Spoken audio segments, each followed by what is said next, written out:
GeM TV நேயர்களுக்கு அன்பு வணக்கங்களை கூறிக்கொண்டு வழக்கம் போல் வேதம் புகழும் விநாயகப் பெருமானை வணங்கி இன்றைய 12 ராசிகளுக்கான பலன்களை காணலாம் வாருங்கள். இன்று 16/1/2025 தை மாதம் 3ஆம் தேதி குரோதி வருடம். நல்ல அருமையான குருவாரம், வியாழக்கிழமை அற்புதமான நாள்.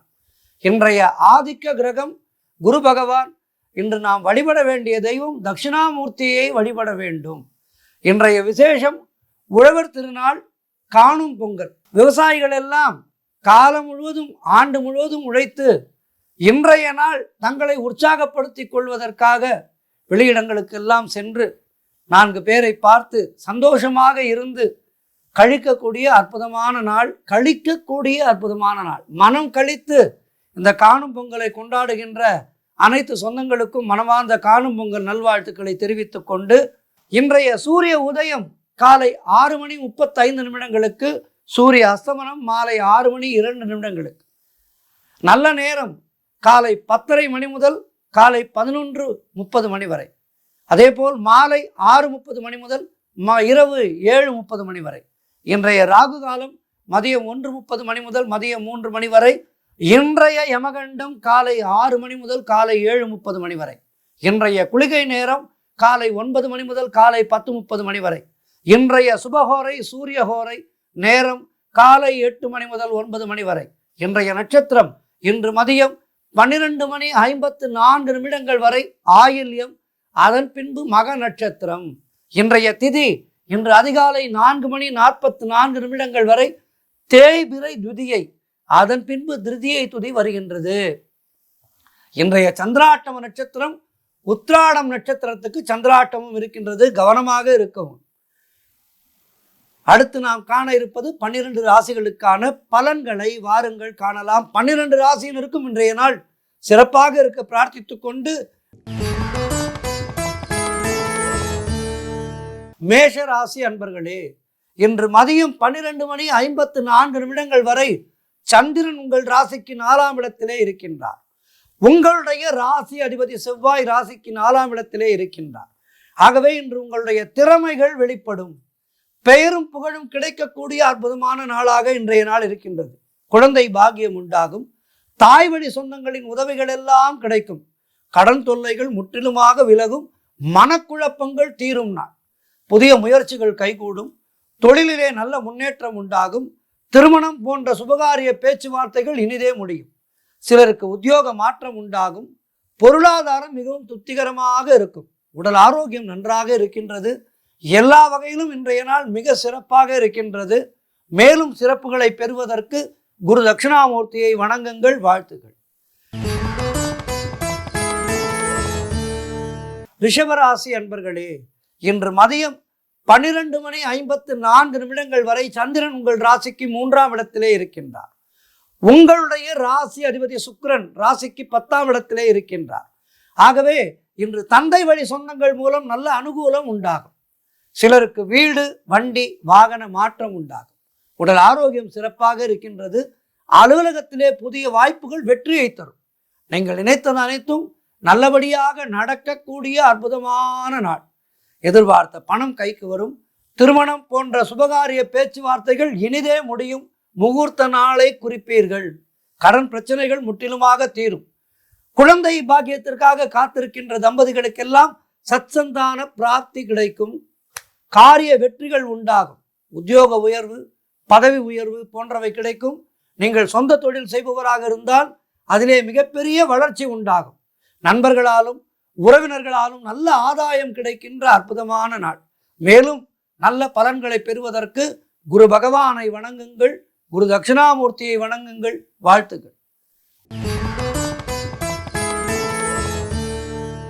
மிதுன ராசி அன்பர்களே, இன்று மதியம் 12:54 வரை சந்திரன் உங்கள் ராசிக்கு 2ஆம் இடத்திலே இருக்கின்றார்.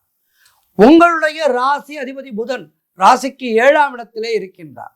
ஆகவே திருமணத்திற்காக காத்திருக்கின்ற வரன்களுக்கெல்லாம் திருமணம் நிச்சயமாகும். எதிலும் வெற்றி உண்டாகின்ற அற்புதமான நாள். சுபகாரியங்கள் நடைபெறக்கூடிய நல்ல நாளாக இருக்கின்றது. வீடு, வண்டி, வாகன மாற்றம் உண்டாகும். யோகமான மாற்றமாக இருக்கும். சின்ன வீட்டிலிருந்து பெரிய வீட்டிற்கு செல்வீர்கள். வாடகை வீட்டிலே இருந்தால் சொந்த வீடு வாங்குவதற்கான முயற்சிகளை தொடங்கி அதிலே வெற்றி பெற்று சொந்த வீட்டிலே குடிபுகுவதற்கான நேரம் கனிந்து விட்டது. அதேபோல் 2 சக்கர வாகனம் வைத்திருக்கிறீர்கள் என்றால் 4 சக்கர வாகனம் வாங்குவீர்கள். அதுபோல் வளர்ச்சி ஏற்படுகின்ற நாள். கணவன் மனைவிக்குள் இருந்து வந்த பிரச்சனைகள் எல்லாம் தீரும். மனம் மிகவும் சந்தோஷமாக இருக்கும். கூட்டு தொழிலிலே நல்ல லாபம் உண்டாகின்ற நாள். நினைத்த காரியம் அனைத்தும் நல்லபடியாக நடைபெறக்கூடிய அற்புதமான நாள். புதிய வேலை வாய்ப்புகள் உண்டாகும். அலுவலகத்திலே சம்பள உயர்வு, பதவி உயர்வு போன்றவை கிடைக்கும். தொழில் முயற்சிகள் எல்லாம் வெற்றியை தரும். எல்லா வகையிலும் இன்றைய நாள் ஏற்றமான மாற்றமான ஏமாற்றம் இல்லாத நாளாக இருக்கின்றது. வாழ்த்துக்கள். குரு பகவானை வணங்குங்கள், தட்சிணாமூர்த்தியை வணங்குங்கள். வாழ்த்துக்கள். கடகராசி அன்பர்களே, இன்று மதியம் 12:54 வரை சந்திரன் உங்கள் ராசியிலேயே இருக்கின்றார். ஆகவே இன்றைய நாளிலே உங்களுடைய குழந்தைகளால் உங்களுக்கு மகிழ்ச்சி உண்டாகும். தொழில் மற்றும் வியாபாரத்திலே நல்ல லாபம் உண்டாகின்றன. நண்பர்கள் மூலம் நல்ல அனுகூலம் உண்டாகும். சுபகாரியங்கள் கைகூடி வருகின்ற அற்புதமான நாள். புதிய வேலை வாய்ப்புகள் உண்டாகும். பதவி உயர்வோடு வேலை மாற்றம் ஏற்படும். பழைய பாக்கிகள் வசூலாகும். உழைப்புக்கு ஏற்ற ஊதியம் கிடைக்கின்றன. கணவன் மனைவிடையே நல்ல ஒற்றுமை ஏற்படும். திருமண பேச்சுவார்த்தைகள் சுபமாக முடியும். திடீர் பண வரவு சந்தோஷத்தை தரும். சிலருக்கு சுப விரயங்கள் ஏற்படக்கூடிய நாள். நகை வாங்குவீர்கள், வெள்ளி பொருட்கள் வாங்குவீர்கள். இப்படி ஏதேனும் நல்ல பொருட்களை வாங்கி சுப செலவாக இருக்கும். ஆகவே இன்றைய நாள் மிக சிறப்பாக இருக்கின்றது. குரு தட்சிணாமூர்த்தியை வணங்குங்கள். வாழ்த்துக்கள். சிம்ம ராசி அன்பர்களே, இன்று மதியம் 12:54 வரை உங்கள் ராசிக்கு 12ஆம் இடத்திலே சந்திரன் இருக்கின்றார். உங்களுடைய ராசி அதிபதி சூரியன் ஆகப்பட்டவர் ராசிக்கு 6ஆம் இடத்திலே இருக்கின்றார். ஆகவே இன்று காரிய தடைகள் ஏற்பட்டு விலகும். அலுவலகத்திலே வீண் வாதங்களை எல்லாம் தவிர்க்க வேண்டிய நாள். திருமணம் போன்ற சுபகாரிய பேச்சுவார்த்தைகளை சற்று தள்ளி வைப்பது நல்லது. இன்றைய நாளிலே வேண்டாம். வியாபாரத்திற்காக புதிய முதலீடுகளை தவிர்க்க வேண்டிய நாள். புதிய முயற்சிகளை இன்றைய நாளிலே முற்றிலும் தவிர்த்து விடுங்கள். உடல் ஆரோக்கியத்திலே எச்சரிக்கையாக இருக்க வேண்டும். குடும்பத்திலே கணவன் மனைவிக்குள் சண்டை சச்சரவுகள் ஏற்பட்டு விலகும். கூட்டு தொழிலிலே மன வருத்தங்கள் உண்டாகலாம். நண்பர்கள் மற்றும் உறவினர்கள் மூலம் நல்ல அனுகூலம் உண்டாகும். தேவையில்லாத செலவுகள் ஏற்படலாம். ஆகவே கைப்பொருளை பத்திரமாக பார்த்து கொள்ளுங்கள். எல்லா வகையிலும் இன்றைய நாள் உங்களுக்கு சற்று மந்தமான நிலையிலே இருக்கின்றது. என்றாலும் எப்போதுமே குரு கடாட்சம் இருந்தால் நம்முடைய சோதனைகள் சாதனைகள் ஆகும். ஆகவே குருவாரம் வியாழக்கிழமை குரு தட்சிணாமூர்த்தியை வணங்குங்கள். உங்களுக்கு பிடித்த குரு பகவானை, குருநாதரை பற்றி கொள்ளுங்கள். குருநாதரை பற்றி கொண்டால் விழி கிடைக்குமா, அபயகரம் கிடைக்குமா என்று குருநாதருடைய பாதங்களை பற்றி கொண்டால் நமக்கு வெற்றி நிச்சயம். எப்படிப்பட்ட துன்பத்தையும் குருநாதருடைய பார்வை நமக்கு தீர்த்து வைத்துவிடும். எனவே இன்றைய நாளிலே குருமார்களை பணியுங்கள், குருநாதரை வணங்குங்கள். வாழ்த்துக்கள். கன்னிராசி அன்பர்களே, இன்று மதியம் 12:54 வரை சந்திரன் உங்கள் ராசிக்கு 11ஆம் இடத்திலே இருக்கின்றார். உங்களுடைய ராசி அதிபதி புதன் ராசிக்கு 4ஆம் இடத்திலே இருக்கின்றார். ஆகவே நீங்கள் எதிர்பார்த்த வேலைகள் எல்லாம் நல்லபடியாக முடியும். தொழில் மற்றும் வியாபாரத்திலே நல்ல முன்னேற்றம் உண்டாகும். பணம் கைக்கு வந்து சேரும். சிலருக்கு திருமணம் போன்ற சுபகாரிய பேச்சுவார்த்தைகள் இனிதே முடிகின்றன. எதிர்பார்த்த பணியிட மாற்றம் போன்றவை கிடைக்கும். ப்ரமோஷன் கிடைக்கும். திருமணம் போன்ற சுபகாரிய பேச்சுவார்த்தைகள் நல்லபடியாக முடியும். புதிய செல்போன் வாங்குவீர்கள், நகை நட்டுக்கள் வாங்குவீர்கள். உங்களுக்கான சுப செலவுகளை செய்து கொள்கின்ற அற்புதமான நாள். உங்களுடைய பிள்ளைகளால் பெருமை ஏற்படும். கடன் பிரச்சனைகள் இருந்தால் அவை முற்றிலுமாக தீரும். பொருளாதாரம் திருப்திகரமாக இருக்கும். மனம் மிகவும் சந்தோஷமாக இருக்கும். பழைய பாக்கிகள் வசூலாகும். காரிய வெற்றிகள் உண்டாகும். கூட்டு தொழிலிலே நல்ல லாபம் ஏற்படும். எல்லா வகையிலும் இன்றைய நாள் சிறப்பாக இருக்கின்றது. குருநாதரை வணங்குங்கள். வாழ்த்துக்கள். துலாம் ராசி அன்பர்களே, இன்று மதியம் 12:54 வரை சந்திரன் உங்கள் ராசிக்கு 10ஆம் இடத்திலே இருக்கின்றார். உங்களுடைய ராசி அதிபதி சுக்கிரன் ராசிக்கு 5ஆம் இடத்திலே இருக்கின்றார். ஆகவே இன்று தொழிலிலே நல்ல வளர்ச்சி உண்டாகும். சொந்த வீடு வாங்கும் யோகம் உண்டாகும். உத்தியோகத்திலே சம்பள உயர்வு, பதவி உயர்வு, இடமாற்றம் போன்றவை சிலருக்கு ஏற்படும். நண்பர்கள், உறவினர்களால் நல்ல ஆதாயம் உண்டாகும். தாய் வழி உறவுகள் மூலம், அவர்கள் மூலமாகவும் நல்ல ஆதாயம் உண்டாகும். திருமண பேச்சுவார்த்தைகள் சுபமாக முடியும். ஆகவே யாருக்கேனும் திருமணத்திற்காக காத்திருக்கின்றார்கள் என்றால் அவர்களுக்கான திருமண வேலைகளை உடனடியாக தொடங்குங்கள். ஜாதகத்தை பாருங்கள், வரன் பாருங்கள், நல்லபடியாக முடியும். பண வரவு அதிகரிக்கின்றன. சிலருக்கு குழந்தை பாக்கியம் உண்டாகும். சத்சந்தான பிராப்திக்காக காத்திருக்கின்ற தம்பதிகளுக்கு குழந்தை பாக்கியம் உண்டாகும். குலதெய்வ வழிபாடு அனுகூலத்தை தரும். எப்போதுமே குலதெய்வத்தை குருவாரம், வியாழக்கிழமை, அதேபோல் வெள்ளிக்கிழமை, இந்த நாட்களிலே குலதெய்வ வழிபாடு செய்வது இரட்டிப்பு நன்மைகளை தரும். ஆகவே இன்றைய நாளிலே குலதெய்வ வழிபாடு செய்யுங்கள். உங்களுடைய முயற்சிகள் அனைத்தும் வெற்றியாகின்ற அற்புதமான நாள். குரு பகவானை வணங்குங்கள். வாழ்த்துக்கள். விருச்சிக ராசி அன்பர்களே, இன்று மதியம் 12:54 வரை உங்கள் ராசிக்கு சந்திரன் 9ஆம் இடத்திலே இருக்கின்றார். உங்களுடைய ராசி அதிபதி செவ்வாய் ராசிக்கு 9ஆம் இடத்திலே இருக்கின்றார். ஆகவே என்ன நடக்கும்? திடீர் அதிர்ஷ்டம் சிலருக்கு தேடி வரும். எடுக்கும் முயற்சிகள் எல்லாம் வெற்றியை பெறும். பொருள் வரவு, தன லாபம் அதிகரிக்கின்ற அற்புதமான நாள். கடன் தொல்லைகள் முற்றிலுமாக விலகும். அலுவலகத்திலே வேலை மாற்றம் ஏற்படும். இளைய சகோதரர்கள் மூலம் நல்ல ஆதாயம் உண்டாகும். குழந்தைகளுக்காக சுப செலவு செய்யக்கூடிய அற்புதமான நாள். ஆடை அணிகலன்கள் வாங்குவீர்கள். நல்ல பொருட்களை வாங்குவீர்கள். சந்தோஷமாக இருப்பீர்கள். உடல் ஆரோக்கியத்திலே நல்ல முன்னேற்றம் ஏற்படும். மனம் சந்தோஷமாக இருந்தால் உடல்நலம் சீராக இருக்கும். இதுதான் தாத்பரியம். ஆகவேதான் மனதை சந்தோஷமாக வைத்துக் கொள்ள சொன்னார்கள் பெரியோர்கள். மனதுதான் எல்லாவற்றிற்கும் காரணம். மனம் ஒரு குரங்கு என்றாரே, மனம் அப்படி இப்படி தாவிக்கொண்டிருந்தால் உடல்நலம் ஒரு நிலையிலே இருக்காது. மனதை திடமாக சந்தோஷமாக வைத்துக் கொண்டால் உடல்நலம் சீராக இருக்கும். ஆகவே இன்றைய நாளிலே உங்களுக்கு அது கிடைக்கின்றது. வேலை இல்லாதவர்களுக்கு நல்ல வேலை கிடைக்கும். தொழில் மற்றும் வியாபாரத்திலே நல்ல வளர்ச்சி உண்டாகும். திருமணம் போன்ற சுபகாரிய பேச்சுவார்த்தைகள் இனிதே முடிகின்ற நாள். தந்தை உறவு வழியிலே நல்ல அனுகூலம் உண்டாகும். அவர்களால் நன்மை உண்டாகும். நண்பர்கள் மூலம் எதிர்பார்த்த உதவிகள் கிடைக்கும். எல்லா வகையிலும் சிறப்பான நாள். குருநாதரை வணங்குங்கள். தட்சிணாமூர்த்தியை வணங்குங்கள். வாழ்த்துக்கள். தனுசு ராசி அன்பர்களே, இன்று மதியம் 12:54 வரை சந்திரன் உங்கள் ராசிக்கு 8ஆம் இடத்திலே இருக்கின்றார். உங்களுடைய ராசி அதிபதி குரு ராசிக்கு 6ஆம் இடத்திலே இருக்கின்றார். இன்றைய நாளிலே உங்களுக்கு முழுவதுமாக சந்திராட்டமும் இருக்கின்றது. மௌனத்தை கடைபிடியுங்கள். மௌன விரதம் இருங்கள். மற்றவரோடு ஏதேனும் பேச வேண்டும் என்றால் எழுதி கொடுங்கள். இப்படி மௌன விரதம் காத்தால் உங்களுக்கு இன்றைய நாள் மிக சிறப்பாக இருக்கும். கூட்டு தொழிலிலே புதிய முதலீடுகளை தவிர்க்க வேண்டிய நாள். கணவன் மனைவிக்குள் சண்டை சச்சரவுகள் ஏற்படலாம். ஆகவே கவனமாக இருங்கள். வேலை செய்யும் இடத்திலே மற்றவரை பற்றி எதுவும் பேசக்கூடாது. தேவையில்லாத பயத்தை தவிர்க்க வேண்டும். ஆகவே இன்றைய நாளிலே நீங்கள் நரசிம்மரை பற்றி கொள்ளுங்கள். ஆஞ்சநேயரை பற்றி கொள்ளுங்கள். ஆஞ்சநேயருடைய பாதத்திலே ராமநாமம் எழுதி வைத்து வழிபடுங்கள். வெற்றிலை மாலை சாட்டுங்கள். குலதெய்வ வழிபாடு மன அமைதியை தரும். மனதை அமைதியாக வைத்துக் கொள்ளுங்கள். உங்களை மீறி எதுவுமே கெடுதல் நடக்காது. உங்களுக்கு அந்த ஆழ்மன நம்பிக்கையை கொள்ளுங்கள். சந்திராட்டமும் ஒன்றும் செய்யாது. புதிய கடன் எதுவும் வாங்காதீர்கள். சொந்த தொழில் செய்பவராக இருந்தால் இன்றைய நாளிலே எதுவும் புதிய முயற்சிகளை செய்யாதீர்கள். அன்றாட பணிகளை மட்டும் செய்யுங்கள். அதிகம் பேசாதீர்கள். அதனால் தான் சொன்னேன் மௌன விரதம் காப்பது நல்லது என்று. மௌன விரதம் இருந்து விட்டால் எந்த பிரச்சனையுமே இல்லை.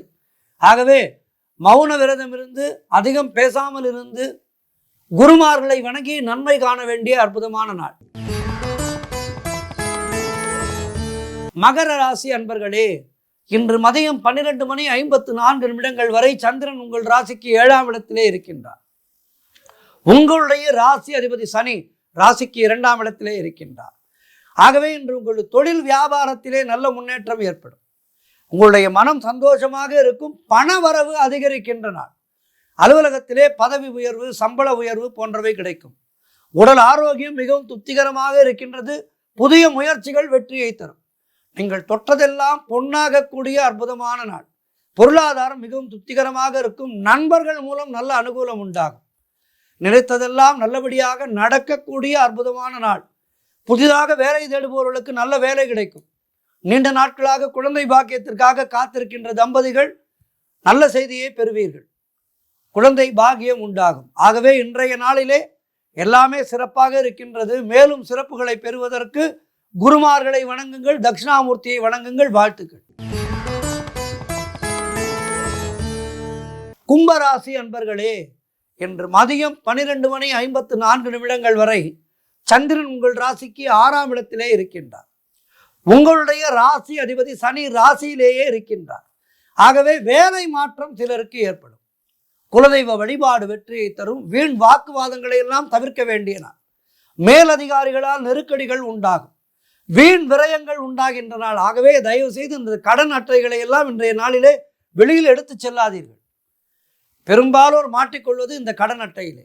ஆகவே கடன் அட்டையை இன்றைய நாளிலே உபயோகிக்காதீர்கள். எது வாங்க வேண்டும் என்றாலும் கையில் இருக்கின்ற பணத்தை வைத்து வாங்குங்கள். யாருக்கும் உங்களுடைய பின் நம்பர் போன்றவற்றை சொல்லிவிடாதீர்கள்.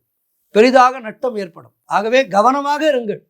பொருளாதாரம் சற்று நெருக்கடியாகத்தான் இருக்கின்றது. அலுவலகத்திலே வேலை பளு அதிகமாக இருக்கின்றது. ஆகவே இன்றைய நாளிலே நீங்கள் என்ன செய்ய வேண்டும்? குருமார்களை வணங்க வேண்டும். குரு தட்சிணாமூர்த்தியை வணங்குங்கள். வெற்றி காணுங்கள். வாழ்த்துக்கள். மீனராசி அன்பர்களே, இன்று மதியம் 12:54 வரை சந்திரன் உங்கள் ராசிக்கு 5ஆம் இடத்திலே இருக்கின்றார். உங்களுடைய ராசி அதிபதி குரு ராசிக்கு 3ஆம் இடத்திலே இருக்கின்றார். ஆகவே இன்று உடல் ஆரோக்கியத்திலே நல்ல முன்னேற்றம் உண்டாகும். சகலவிதமான பாக்கியங்களும் கிடைக்கின்ற அற்புதமான நாள். மூத்த சகோதரர்கள் மூலம் நல்ல ஆதாயம் உண்டாகும். நீங்கள் எதிர்பார்த்த பணம் கைக்கு வரும். தொழிலிலே நல்ல லாபம் ஏற்படும். வீடு, வண்டி, வாகன மாற்றம் ஏற்படும். குழந்தைகளால் பெருமை ஏற்படும். காரிய தடைகள் விலகும். குடும்ப ஒற்றுமை சந்தோஷத்தை தரும். நண்பர்கள் மூலம் நல்ல அனுகூலம் உண்டாகும். கடன் பிரச்சனைகள் இருந்தால் அவை முற்றிலுமாக தீரும். பொருளாதாரத்திலே நல்ல வளர்ச்சி உண்டாகும். வேலை இல்லாதவர்களுக்கு நல்ல வேலை கிடைக்கும். எல்லா வகையிலும் ஏற்றமான மாற்றமான அற்புதமான நாள் இன்றைய நாள். மேலும் சிறப்புகளை பெறுவதற்கு குருமார்களை வணங்குங்கள். தட்சிணாமூர்த்திக்கு ஒரு நெய் தீபம் ஏற்றி வையுங்கள். 12 ராசிக்காரர்களுமே இன்றைய நாளிலே செய்ய வேண்டியது குரு தட்சிணாமூர்த்திக்கு தீபம் ஏற்றி வழிபட வேண்டும். ஆலயத்துக்கு சென்று வழிபட்டால் சிறப்பு. அல்லது இல்லத்திலே குரு தட்சிணாமூர்த்தியை நினைத்து ஒரு நெய் தீபம் ஏற்றுங்கள். எல்லா தெய்வங்களுக்கும் நெய் தீபம் ஏற்றுவது உச்சிதம். எண்ணெய் தீபம் ஏற்றாமல் நெய் தீபம், நல்ல பசு நெய் தீபம் ஏற்றினால் அந்த இல்லத்திலே மகாலட்சுமி கடாட்சம் என்றென்றும் நிறைந்திருக்கும் என்பது ஐதீகம். எனவே 12 ராசிக்காரர்களும் இன்றைய நாளிலே இந்த நெய் தீபம் ஏற்றி வைத்து குருமார்களை வணங்குங்கள். வாழ்த்துக்கள். கோவிந்த நாமம் நமக்கு வைகுண்ட பதவியை தரும். கோவிந்தா கோவிந்தா என்று நாராயணனுடைய நாமங்களை சொல்ல சொல்ல அந்த நாராயணனுடைய நாமங்களை நாம் எவ்வளவு சொல்கின்றோமோ நம்முடைய ஜென்மம் கடை தேறி நாம் வைகுந்த பதவியை அடையலாம்.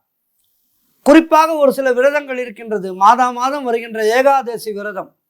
ஏகாதசி விரதம் அனுஷ்டிப்பவர்களுக்கு அவர்களுடைய மரண காலத்திலே மரண பயம் என்பது இருக்காது.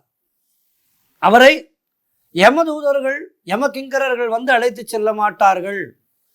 அவர்களை, ஏகாதசி விரதம் இருப்பவர்களை நாராயணனுடைய அடியார்கள் வந்து அழைத்து செல்வார்கள். இந்திரலோகத்திலிருந்து, வைகுந்தத்திலிருந்து நாராயணனுடைய அடியார்கள் வந்து அழைத்து செல்வார்கள். இது ஐதீகம். ஆகவேதான் விரதங்களிலே மிகச்சிறந்த விரதம் ஏகாதசி விரதம். சமீபத்திலே வைகுண்ட ஏகாதசி வந்து சென்றது. இந்த வைகுண்ட ஏகாதசி விரதம் இருப்பது ஆயுள் முழுவதும் நாம் இந்த மாதம் ஏகாதசி விரதம் இருந்தால் என்ன பலன் கிடைக்குமோ அந்த பலன் கிடைக்கும். வைகுண்ட ஏகாதசி என்று விரதம் இருந்தார். இந்த வைகுண்ட ஏகாதசி விரதம் என்பதை 3 நாட்கள் இருக்க வேண்டும். 3 நாட்கள் இருந்து இந்த வைகுந்த ஏகாதசி விரதத்தை நிறைவு செய்து இந்த பாரணை முடிந்து பெருமாளை சேவித்து நம்முடைய விரதத்தை முடித்து கொள்ள வேண்டும். ஆக இந்த வைகுந்த ஏகாதசி விரதம் என்பது நமக்கு பரம பதத்தை அளிக்கக்கூடியது. ஆகவேதான் அன்றைய நாளிலே விளையாட்டுகள் கூட பரமபதம் விளையாடுவார்கள். வாழ்க்கை என்பது மேலும் கீழுமாக இருக்கக்கூடியது. இன்று உயரத்திலே இருப்பவன் நாளை கீழ்நிலைக்கு வரலாம். இன்று கீழ்நிலையிலே இருப்பவன் நாளை மேல்நிலைக்கு செல்லலாம். வாழ்க்கை என்பது நிலையற்றது. இந்த உலகத்தினுடைய சுக சௌக்கியங்கள் எல்லாம் நிலையற்றது, நாம் தாமரை இலை தண்ணீர் போல் இருக்க வேண்டும் என்பதையெல்லாம் நமக்கு உணர்த்துவதுதான் வைகுண்ட ஏகாதேசி அன்று நாம் பரமபதம் விளையாடுவது. அது ஏதோ விளையாட்டு அல்ல, வாழ்க்கையினுடைய மிகப்பெரிய தத்துவங்களை நமக்கு சொல்வது இந்த விளையாட்டு. குழந்தைகளுக்கெல்லாம் அடிமனதிலே இவற்றை விதைத்து விட்டால் அவர்களுடைய பெரியவர்களானதும் எப்படிப்பட்ட கஷ்டங்களும் அவர்களை துன்பப்படுத்தாது, துயரப்படுத்தாது, தற்கொலை என்கின்ற எண்ணத்தை தூண்டாது. ஆகவே நம்முடைய சனாதன இந்து தர்மமானது எல்லோரையும் முனிவர்களாக போ, எல்லோரையும் சாமியாராக போ என்று சொல்வதல்ல. கவியரசர் கண்ணதாசன் அற்புதமாக சொல்வார், நம்முடைய வாழ்க்கையை நாம் எப்படி வாழ வேண்டும் என்று உணர்த்துவது நம்முடைய சனாதன இந்து தர்மம். அதற்கென்று பிறப்பிறப்பில்லை, ஆதி அந்தமாக நம்மை தொடர்வது, நம்முடைய வாழ்க்கையிலே நம்மோடு உடன் வருவது சனாதன இந்து தர்மம். ஆக விளையாட்டிலே கூட நமக்கு அற்புதமான தத்துவங்களை பொதித்து வைத்தது நம்முடைய சனாதன இந்து தர்மம். சரி, இன்றைய நாளிலே நாம் என்ன பார்க்க போகின்றோம் என்றால், சொர்க்கவாசல் திறக்கின்றார்கள். பெருமாள் கோவில்களிலே எல்லாம் வைகுண்ட ஏகாதேசி என்று சொர்க்கவாசல் திறக்கின்றார்கள். இந்த சொர்க்கவாசல் திறக்காத கோவில்கள் என ஒரு சில கோவில்கள் உண்டு. அந்த கோவில்கள் என்னென்ன, அவற்றை பற்றி தான் இன்றைய நாளிலே நாம் பார்க்க இருக்கின்றோம். கும்பகோணம் ஸ்ரீ சாரங்கபாணி ஆலயம், இந்த ஆலயத்திலே சொர்க்கவாசல் எனப்படுகின்ற பரமபத வாசல் கிடையாது. இதற்கு என்ன காரணம் என்றால், இத்தலத்து சுவாமி நேரே வைகுண்டத்திலே இருந்து இங்கு பூலோகம் வந்து விட்டவர். மகாலட்சுமியினுடைய அவதாரமான கோமலவல்லியை மனம் முடிப்பதற்காக திருமால் தான் எழுந்தருளியுள்ள ரதத்துடன் வைகுண்டத்திலிருந்து இங்கு வந்து கோமலவல்லி தாயாரை மணந்து கொண்டார். ஆகவே இங்கே இவரை வணங்கிவிட்டாலே பரமபதம் முக்தி கிடைத்துவிடும் என்பதால் இந்த ஆலயத்திலே சொர்க்கவாசல் என்பது கிடையாது. இவரை வணங்கினாலே சொர்க்கவாசல் தான், இவரை வணங்கிவிட்டாலே வைகுண்டத்திற்கு சென்று விடலாம். ஆகவே இந்த கும்பகோணம் சாரங்கபாணி ஆலயத்திலே சொர்க்கவாசல் திறப்பு என்பது தனியாக கிடையாது. மேலும் இங்கே உள்ள உத்தராயண தட்சிணாயன வாசலை கடந்து சென்றாலே பரமபதம் கிட்டுவிடும் என்பது நம்பிக்கை. ஆகவே நேரத்தை கடத்தாமல் தை பிறந்திருக்கின்றது, இதுவரை சாரங்கபாணி ஆலயத்திற்கு செல்லவில்லை என்றால் இந்த மாதத்திலே சென்று வழிபடுங்கள். வழிபட்டால் வைகுண்ட ஏகாதேசி அன்று பெருமாளை வழிபட்ட பலன் கிடைக்கும். நமக்கு சொர்க்கம் நிச்சயம், வைகுண்டம் நிச்சயம். அதேபோல் உத்தராயண வாசல் வழியே தை முதல் ஆணி வரை செல்லலாம். தட்சிணாயன வாசல் வழியே ஆடி முதல் மார்கழி வரை சுவாமியை தரிசிக்க செல்ல வேண்டும். அந்தந்த மாதங்களிலே அந்தந்த வாசல் திறந்திருக்கும். இதுபோன்று சொர்க்கவாசல் எனப்படுகின்ற பரமபத வாசல் இல்லாத ஆலயங்கள் வேறு இருக்கின்றதா என்றால் இருக்கின்றது. காஞ்சிபுரத்திலே நகரேஷு காஞ்சி என்று சொல்வார்கள். காஞ்சிபுரம் பரமேஸ்வர விண்ணகரம் எனப்படுகின்ற ஸ்ரீ பரமபதநாத பெருமாள் ஆலயத்திலே சொர்க்கவாசல் திறப்பு கிடையாது. இவ்வாலய மூலவருடைய திருநாமம் ஸ்ரீ வைகுண்ட பெருமாள் என்றாலும் இங்கு சொர்க்கவாசல் உற்சவம் கிடையாது. இப்பெருமாளுக்கு பரமபதநாதன் என்ற திருநாமமும் உண்டு. நமக்கெல்லாம் பரமபதத்தை அருளுகின்றவர் பரமபதநாதன். அடுத்து ராமானுஜர் அவதரித்த தலமான ஸ்ரீபெரும்புதூர் ஆதிகேசவ பெருமாள் கோவில். இந்த ஆலயத்திலே ராமானுஜர் அவதரித்த தலம் என்பதால் ஸ்ரீபெரும்புதூரை நித்திய சொர்க்கவாசல் தலமாக கருதுகிறார்கள். அதாவது இந்த ஆலயத்திலே தனியாக சொர்க்கவாசல் என்பது கிடையாது, நித்திய சொர்க்கவாசல். இந்த ஆலயத்துக்கு என்றைய நாள் சென்றாலும் அது சொர்க்கவாசல் தான். ஆகவே இன்றைய ஆலயத்திலே சொர்க்கவாசல் கிடையாது. வைகுண்ட ஏகாதசி அன்று ஆதிகேசவ பெருமாளும் ராமானுஜரும் பூதக்கால் மண்டபத்துக்கு எழுந்தருளும் போது மணிக்கதவுகள் சொர்க்கவாசல் திறக்கப்படுவது போல் திறக்கப்படும். அடுத்து திருக்கண்ணபுரம் சௌரிராஜ பெருமாள் ஆலயம். கண்ணபுரம் செல்வேன் கவலை எல்லாம் மறப்பேன், கண்ணனின் சன்னதியில் என் நேரமும் இருப்பேன். அருமையான பாடல். திருக்கண்ணபுரம் சௌரிராஜ பெருமாள். இந்த திருக்கண்ணபுரம் பூலோகத்து விண்ணகரம் என்பதால் இந்த திருக்கோவிலேயும் பரமபத வாசல் கிடையாது. இவனது திருக்கோவிலே பரமபதமானதால் மற்ற வைணவ கோவில்களில் உள்ளது போல் வைகுண்ட வாசல் என்பது தனியாக இன்றைய ஆலயத்திலே கிடையாது. அடுத்து திருச்சி அருகே உள்ள திருவெள்ளரை புண்டரீகாசன் பெருமாள் கோவில். ஸ்ரீதேவியை மணமுடிப்பதற்காக பெருமாள் வைகுண்டத்திலே இருந்து இங்கே நேரே வந்ததால் பூலோக வைகுண்டமாக இத்திருத்தலம் திகழ்கின்றது. இங்கே தாயாருடைய பெயர் செங்கமல தாயார். என்ன அருமையான தமிழ் பெயர் பாருங்கள். வைணவமும் சைவமும் தமிழை வளர்க்கின்றது. இந்த இரண்டும் இல்லை என்றால் பாரதியார் பாடியது போல் தமிழ் இனி மெல்லச் சாகும் என்று தமிழ் அற்று போயிருக்கும். சைவமும் வைணவமும் பல்லக்குகள் போல் சுமந்து நம்முடைய தமிழை சுமக்கின்றது. இந்த பெருமாளை வணங்கினாலே பரமபதம் கிடைத்துவிடும் என்பதால் இங்கு சொர்க்கவாசல் கிடையாது. இங்கு வைகுண்ட ஏகாதசி அன்று சொர்க்கவாசல் திறப்பு என்பது தனியாக கிடையாது. ஆக இப்படிப்பட்ட பெருமாள் கோவில்களை எல்லாம் தேடி தேடி வணங்க வேண்டும். வணங்கி வைகுண்ட பிராப்தியை எல்லோரும் பெற வேண்டும் என்பது ஐதீகம்.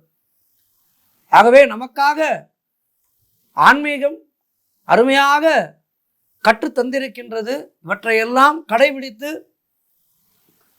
வைகுந்தனுடைய நாமத்தை அனுதினமும் பாடுவோம்.